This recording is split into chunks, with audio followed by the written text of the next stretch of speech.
Okay, what can the minions say? The minions say repite. Our planning for early college high school actually started about 2.5 years ago.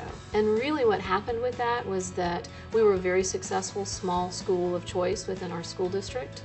And what we saw when we looked at what was going on with early college high school around our state in Texas was that a lot of the design elements in early college high school were things that were a part of our design already. They were taking underserved kids and giving them, really high academic goals, but lots and lots of affective type supports so that they could reach those goals. And it really, philosophically, was very in line with what we embrace philosophically, which is really a whole child approach, that in order to help kids do well academically, that you have to treat the whole kid. And it's not just about academics, it's about developing, better people.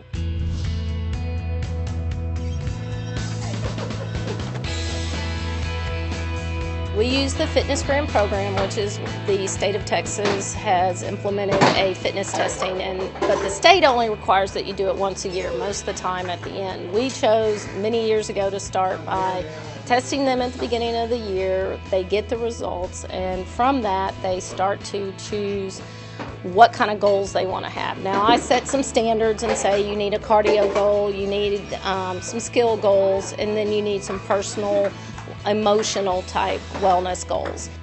During the year, if there's somebody that I know has got a goal they're working on, since I've read them all, when they come in, oftentimes I'll go, hey, do you remember you were going to try to improve that, and I haven't really seen you working on that. So I try to do a lot of personal prompting and getting them moving in the direction of their goals.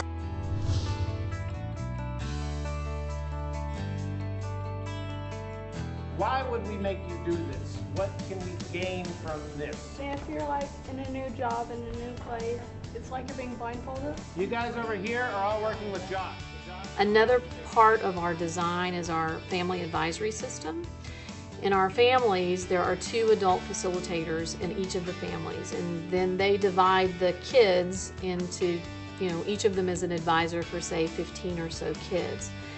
That advisor stays with those kids for 4 years, and that's very purposeful and intentional on our part, because we want, one, for the student to develop a very deep relationship with that person, but we also want the parent to develop a relationship with that facilitator.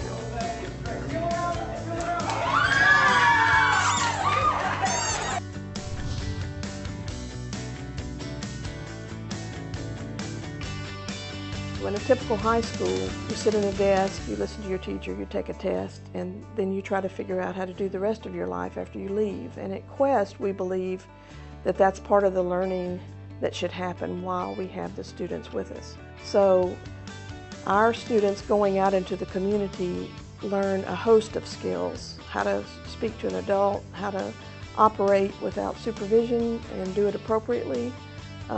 Something as simple as being mindful of how they act and how they speak to each other and to their partners. And they get such a sense of empowerment from working with younger students in elementary schools, from helping someone at a nursing home, that they just come back and they're changed, and they're changed very quickly. And it's a caveat to our school that all week you work hard, but on Friday you go out and you serve someone other than yourself.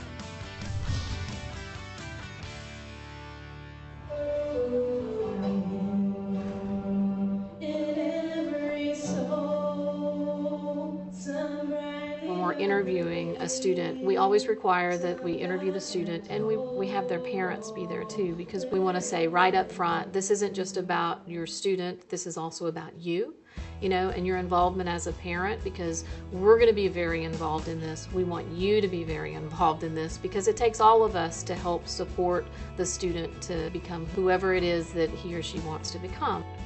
It is the highest caliber faculty and staff you could ever hope for your child to be associated with. And it's been very meaningful to me to get to know those people a little bit better, but also it's just extremely encouraging to know how involved they are with my child and how much they truly, truly care about her future.